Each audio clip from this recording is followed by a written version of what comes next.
कंगारुओं को समझ में भी नहीं आ रहा है कि केएल राहुल और यशस्वी जायसवाल ने हमारे साथ क्या कर दिया है। यानी कि इतनी अच्छी बल्लेबाजी यानी कि भारत की तरफ से पिछले कुछ सालों में पहली बार नजर आई है, चाहे देश में हो चाहे विदेश के अंदर हो।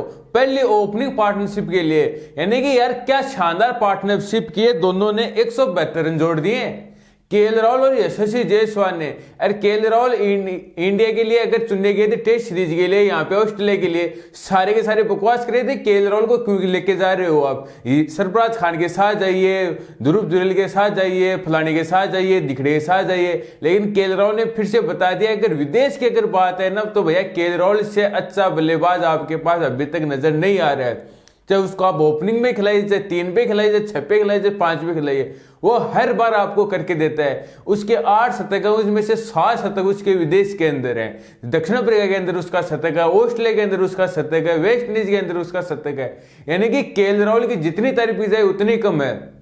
पहली पारी के अंदर जो केएल राहुल ने बल्लेबाजी की थी ना, और अब तक इस टेस्ट मैच के अंदर केएल राहुल के अलावा जो भी बल्लेबाज है ना वो अलग नजर आ रहे हैं। लेकिन केएल राहुल लग रहा है कि एक अलग ही पिच पे खेल रहे हैं, पाटा पिच पे खेल रहे हैं, वो एक हिंदुस्तान के अंदर खेल रहे हैं, ना कि पर्थ के अंदर ऑस्ट्रेलिया के अंदर खेल रहे हैं। पर्थ की वो पिच जहां पे सारे के सारे बल्लेबाज चित हो जाते हैं। यानी किसी को समझ में नहीं आता है गेंदबाज, यानी कि वहां पे उखाड़ पड़ता है, खुकार लगता है। लेकिन केएल राहुल ने भैया गजब की बल्लेबाजी की है। यशस्वी जायसवाल ने भी लाजवाब बल्लेबाजी की है और यशस्वी जायसवाल ने बता दिया कि इंडिया के लिए आने वाले समय के लिए टेस्ट क्रिकेट के अंदर ये बल्लेबाज भैया डोमिनेट करेगा।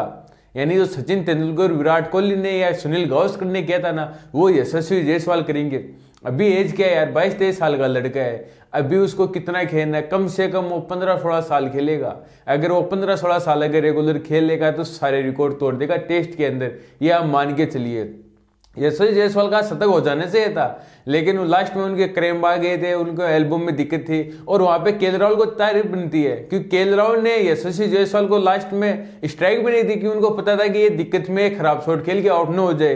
तो चाहे आपका ना तो लियोन का और हो चाहे लबुशेन का और हो, वहां पे केएल राहुल ने खेला और पूरे दिन के अंदर आज कल 17 विकेट पड़े थे और आज 3 विकेट, और वो भी 3 विकेट पहले सेशन के अंदर, जिसके अंदर एक सिर्फ बल्लेबाज अगर आप बात करें जो बल्लेबाजी करता है विकेट में वो एलेक्स कैरी है। उसके अलावा बल्लेबाजों को विकेट किसके पड़े हैं आपके, नाथन लायन के और मिचेल स्टार्क के, उसके यानी कि कल 17, आज मात्र 3 विकेट पड़े हैं, मात्र 3 विकेट यार। यानी कि ऐसा नजर आ रहा था कि कल तो यानी कि ये आज ही मैच समाप्त हो जाएगा दूसरे दिन ही, लेकिन अब ये लग रहा है कि भैया इस टेस्ट मैच के अंदर बहुत कुछ होने वाला है। क्योंकि इंडिया जिस हिसाब से बल्लेबाजी कर रही है, अगर इंडिया अगर पहले सेशन के अंदर कोलैप्स भी हो जाए, बुरे से बुरा बदतर कोलैप्स भी हो जाए, तो इंडिया कम से कम 300 का टारगेट तो ऑस्ट्रेलिया को देगा क्योंकि 218 रन से आगे हो गया टीम इंडिया। 172 रन इंडिया आज इस दूसरी पारी में बना लिया और 46 रनों की पहली पारी में बढ़त मिली, यानी कि 218 रनों की इंडिया के पास लीड हो गया और अभी भी 10वीं विकेट इंडिया के पक्ष के अंदर है। तो भैया ऑस्ट्रेलिया का जो गबागा गमन था ना भैया, वो इस बार वो पर्थ में लेके आए थे क्योंकि पर्थ के अंदर वो अपना तीसरा चौथा टेस्ट मैच खेलते किसी टीम के साथ भी हो, लेकिन वो सोच रहे थे कि इंडिया न्यूजीलैंड से हार के आ रही है, 3-0 से वहां से टेस्ट सीरीज में पीट के आ रही है, हम पर्थ में ऐसी पिच दें तो इंडिया को यहाँ पे घुटनों के बल ला दें और इंडिया पूरी सीरीज में खड़ा भी ना हो पाए। लेकिन जो गड्ढा इंडिया के लिए खोदा था ऑस्ट्रेलिया ने, उस गड्ढे के अंदर ऑस्ट्रेलिया वाले खुद पड़ गए हैं भैया, और उनको समझ में नहीं आ रहा है कि अब हम क्या करेंगे।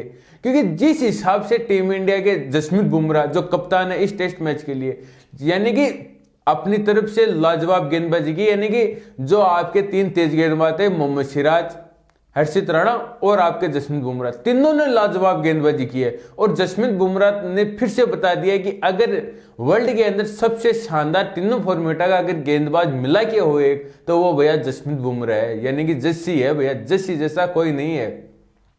अगर आप नीतीश रेड्डी की बात करें, आज उनको भी और मिला, आपके वाशिंगटन सुंदर को भी और मिला, और जो लास्ट विकेट के लिए जो 29 रनों की पार्टनरशिप हुई थी हेजलवुड और मिचेल स्टार्क के मध्य, वो इतनी नहीं होनी चाहिए थी।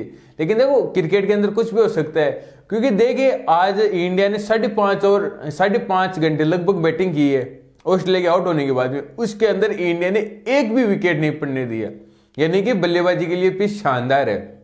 इंडिया अगर कल बल्लेबाजी के लिए पहले शुरुआत का आधा घंटा अगर इंडिया के बल्लेबाज आसानी से अगर निकाल दें, वहां पे विकेट न खोएं, तो इंडिया कल भी पूरे दिन बैटिंग कर सकती है। अगर इंडिया ने कल बैटिंग कर ली, चाहे चार काल के बाद में, तो ये मान के चलिए श्योर ये टीम इंडिया टेस्ट मैच 100% जीत रही है। अब ये टीम इंडिया के पक्ष के अंदर है टेस्ट मैच 90 और 10, यानी कि 90% इंडिया के पक्ष में, 10% ऑस्ट्रेलिया के पक्ष में है। अगर इंडिया का कल पहले सेशन में कोलैप्स नहीं होता है तो भैया ये टेस्ट मैच इंडिया डंके की चोट पे जीतेगा। और जो कह रहे थे ना ऑस्ट्रेलिया वाले, इंडिया इस बार आएगी, हम ये कर देंगे वो कर देंगे, भैया कुछ नहीं है। ये टेस्ट मैच जीतने के बाद 4 टेस्ट मैच है। पिंक बॉल टेस्ट में कुछ भी हो सकता है, क्योंकि वहां पे ऑस्ट्रेलिया का देखो पिंक टेस्ट बॉल में शानदार रिकॉर्ड है, वो आज तक टेस्ट मैच नहीं आ रही पिंक बॉल का। और टीम इंडिया को भी उन्होंने पिछले दौरे के अंदर लटका दिया था पिंक टेस्ट बॉल के अंदर, और भयंकर तरीके बुरी तरह से लटका दिया था। लेकिन इस बार भी टीम इंडिया के देखो गेंदबाजी के अंदर शानदार विकल्प है। आपके मोहम्मद शमी फिर से जुड़ जाएंगे आपके साथ, आपके शुभम गिल और रोहित शर्मा वापस आ जाएंगे। अब देखो रोहित शर्मा शुभम गिल वापस आ जाएंगे, कोई दिक्कत नहीं है, वो 3 नंबर पे बल्लेबाजी कर लेंगे पार्टिकल की जगह। लेकिन रोहित शर्मा आएंगे तो क्या होगा, क्या केएल राहुल और यशस्वी जायसवाल ओपनिंग करेंगे, या रोहित शर्मा केएल राहुल को रिप्लेस कर देंगे ओपनिंग के लिए और केएल राहुल 6ठे नंबर पे चले जाएंगे। ये देखना बहुत शानदार होगा, क्योंकि केएल राहुल ने भैया ओपनिंग के अंदर लाजवाब बल्लेबाजी की है। और जो एक ओपनर होता है ना विदेश के अंदर, किस गेंद को छोड़ना है, किसको खेलना है, अपने 5वीं स्टंप कहाँ पे है, ऑफ स्टंप कहाँ पे, वो केएल राहुल को पूरा का पूरा पता है कि मेरे को कौन सी गेंद खेलनी है और कौन सी छोड़नी है। लेकिन कंगारुओं के गेंदबाज, चाहे आपके मिचेल स्टार्क हो, पेट कमिंस कप्तान हो, हेजलवुड हो, चाहे मिचेल मार्श हो, हेड हो, लबुशेन हो, यानी यानी कि जितने भी गेंदबाज, सारों गेंदबाजों का उन्होंने इस्तेमाल कर लिया है। क्लूलेस नजर है, उनको पता भी नहीं है कि यार हमारे साथ क्या किया टीम इंडिया ने। यानी कि उनको अपनी धरती के ऊपर, अपने होम ग्राउंड के अंदर ऐसे नजर आ रहा था कि हम विदेश में जाके विदेशी टीम हमें पीट रही है अपने घर के अंदर। लेकिन नहीं भैया, आप अपने घर के अंदर पिटी रहे हो, किससे? टीम इंडिया से। कौन सी टीम इंडिया? जो अपने घर में न्यूजीलैंड से 3-0 से पीट के आई है। लेकिन भैया जितनी तारीफ की जाए उतनी कम है, चाहे मैनेजमेंट की, चाहे कोच आपके गौतम गंभीर की हो, चाहे गेंदबाजी कोच मोनी मोरकल की हो, आपके कप्तान जसप्रीत बुमराह की हो, चाहे लीड कर रहे थे ग्राउंड के ऊपर विराट कोहली उनकी हो। क्योंकि जो विराट कोहली का भैया एग्रेशन होता है ना ग्राउंड के ऊपर, वो लाजवाब होता है। विराट कोहली जिस हिसाब से अपना एग्रेशन दिखाते हैं ना, वो देखते बनता है। विकेट चाहे गेंदबाज लो, लेकिन ऐसा नजर आता है कि विकेट विराट कोहली ने लिया है, गेंदबाज ने नहीं लिया है। जिस हिसाब से वो क्राउड को चिल आउट रखते हैं, यानी कि विराट कोहली भैया लाजवाब है। अब देखो ये आज सबसे अच्छा बैटिंग पिच था, सबसे अच्छा शानदार बल्लेबाजी पिच था, विराट कोहली की बल्लेबाजी भी नहीं है।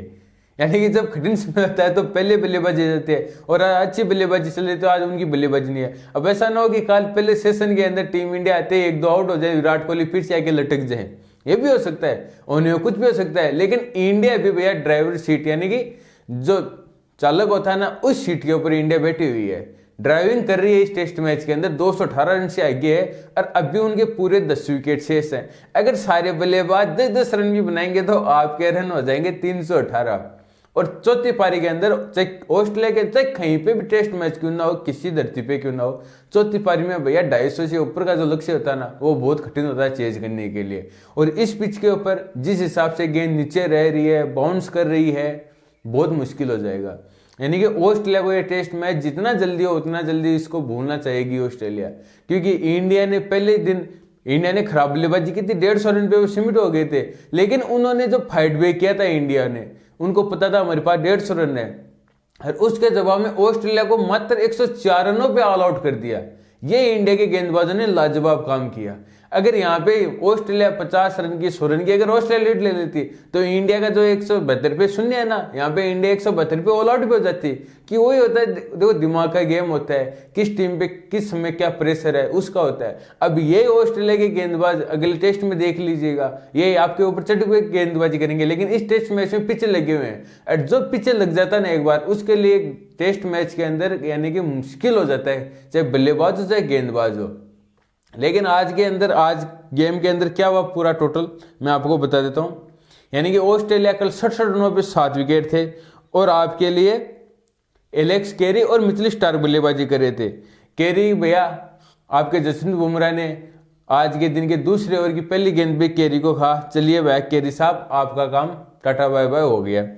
कैरी ने ऑस्ट्रेलिया के लिए 21 रन बनाए 31 गेंदों के अंदर, और जसप्रीत बुमराह ने अपना 5 पर कंप्लीट किया। इसके बाद में आपके लिए नथन लायन ने 5 रन बनाए 16 गेंदों में, इनको हर्षित राणा ने आउट किया।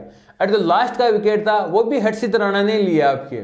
लेकिन आपके हेजलवुड और मिचेल स्टार्क ने लगभग 1 घंटा बैटिंग की थी, उसके अंदर 29 रन जोड़ दिए थे।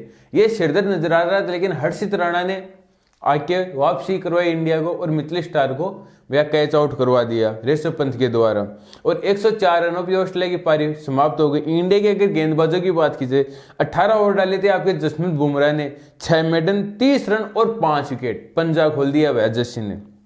मोहम्मद सिराज ओनियो 13 ओवर में 7 मेडन, 20 रन, 2 विकेट, शानदार गेंदबाजी। हर्षित राणा ने 15.2 ओवर के अंदर 3 मेडन, 48 रन, थोड़े महंगे जरूर साबित हुए, लेकिन 3 विकेट, तीनों महत्वपूर्ण विकेट। ट्राइस हेड टुल्ले का विकेट, जो अगर 30-40 गेंदें खेल लेता तो इस मैच को खांसी खा ले जाता। जो लास्ट का विकेट था मिचेल स्टार्क का, वो टीम इंडिया के जसप्रीत बुमराह को नहीं मिला, सिराज को नहीं मिला, नीतीश रेड्डी को नहीं मिला, सुंदर को नहीं मिला, इनको नहीं मिला, लेकिन आपके हर्षित राणा ने आके कंप्लीट किया। तो हर्षित राणा ने शानदार गेंदबाजी की। 3 ओवर नीतीश कुमार रेड्डी ने डाले, 4 रन दिए और 2 ओवर सुंदर ने, जिसमें 1 रन दिया। फिर इंडिया को 46 रनों की बढ़त थी और इंडिया ने अपनी बढ़त को भैया आगे कंटिन्यू रखा, कंटिन्यू चलता गया। आज के दिन के अंदर टीम इंडिया का स्कोर आज के स्टंप पे दूसरे दिन पे 172 रन हो गया, 46 रनों की लीड है, यानी कि टोटल स्कोर हो गया इंडिया का 218 रन। यशस्वी जायसवाल की बात करें तो यशस्वी जायसवाल ने 193 गेंदें खेली हैं।